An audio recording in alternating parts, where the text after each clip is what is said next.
ne cesse de voir bon nombre d'interventions de Marion Maréchal sur les réseaux sociaux, sur Twitter, où elle passe son temps à faire de la récupération politique. Elle nous parle de système, de racisme anti-blanc, elle nous parle de Rima Hassan, elle fait de la récupération, elle fait de la réaction, elle fait de la réaction, ainsi de suite, et elle continue de faire de la réaction.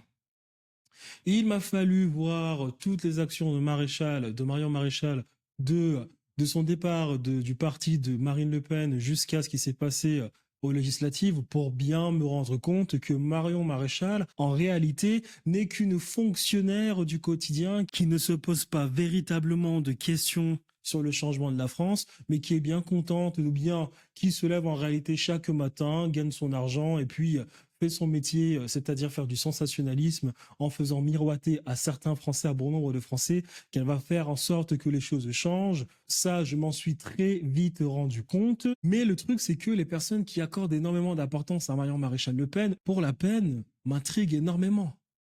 Alors, il y a des études qui ont été faites au Canada par bon nombre de chercheurs qui ont montré que, eh bien, lors des campagnes politiques, celui qui remporte une campagne politique est bien celui qui va dire aux gens ce qu'ils veulent entendre, même si cela est irréalisable, économiquement parlant, bien socialement parlant, comme projet, même si, quitte à mentir, cette étude nous a montré que il fallait mentir pour réussir à remporter les élections présidentielles.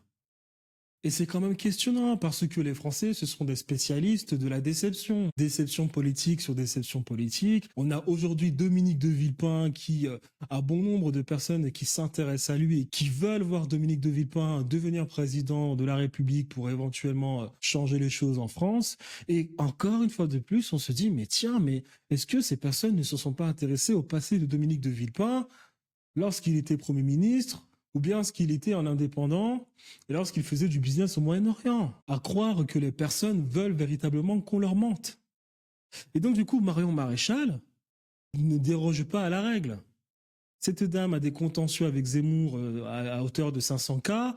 Cette dame ne fait que de la réaction politique, elle nous parle de racisme anti-blanc.